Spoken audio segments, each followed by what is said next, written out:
मैं अब थक चुका हूँ। मेरी हड्डियों में अब ज़्यादा जान नहीं बची। मेरी आँखें भी अब कमज़ोर हो गई हैं।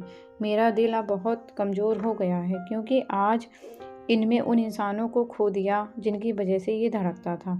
मैं एक 68 साल का बूढ़ा आदमी जब भी अपनी ज़िंदगी के पन्नों को फ़िरोड़ता हूँ तो मुझे कुछ ख़ास नहीं दिखता।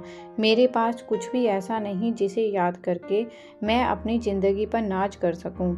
जब भी मैं अपनी ज़िंदगी के गुज़रे वक्त पर नज़र डालने की, गुज़रे वक्त को याद करने की कोशिश करता हूँ तो मुझे सिर्फ़ और सिर्फ़ अपने ऑफ़िस में बिताया हुआ वक्त याद आता है। इसके अलावा मुझे कुछ भी याद नहीं है कि मैंने अपने बच्चों के और पत्नी के साथ कब अच्छा वक्त बिताया था। आज मैं कुछ भी नहीं, लेकिन एक वक्त था जब मैं अंजलि से प्यार में पागल था। उसको देखते ही मेरे शरीर में जान आ जाती थी। गर्मियों के मौसम में भी मुझे लगता था जैसे बरसात का मौसम है।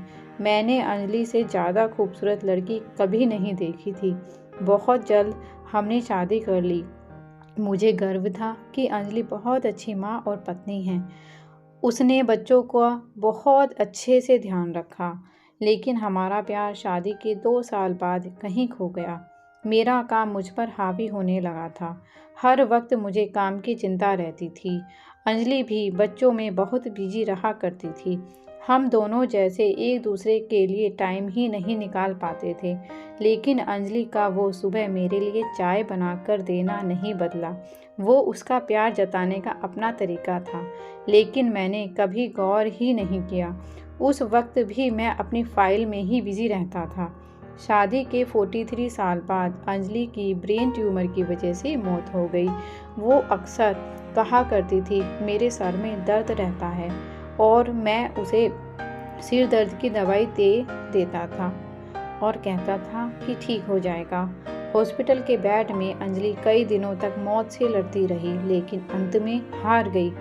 जिस दिल को मैंने इतनी शिद्दत से चाहा था, अब वो कभी नहीं धड़केगा। उस दिन मैं बहुत रोया, लेकिन उसे बचाने के लिए मैं कुछ ना कर पाया। मेरी पत्नी, मेरे बच्चों की माँ आज इस दुनिया से चली गई। मैं टूट चुका था। मैं कुछ नहीं था, लेकिन अंजलि ने मेरी ज़िंदगी में आने के बाद मुझे पहचान दी। हम दोनों एक दूसरे की ज़िंदगी थे, पर मैंने अपने रिश्ते को अहमियत ना देते हुए अपने काम से प्यार किया। शायद ही मैं ज़िंदगी में खुद को माफ़ ना कर पाऊँ।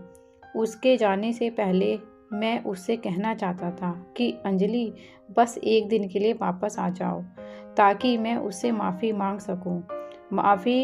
मांग सकूं उस वक्त के लिए जो मैंने उसे नहीं दे पाया। लेकिन अब वो मुझसे बहुत दूर जा चुकी है।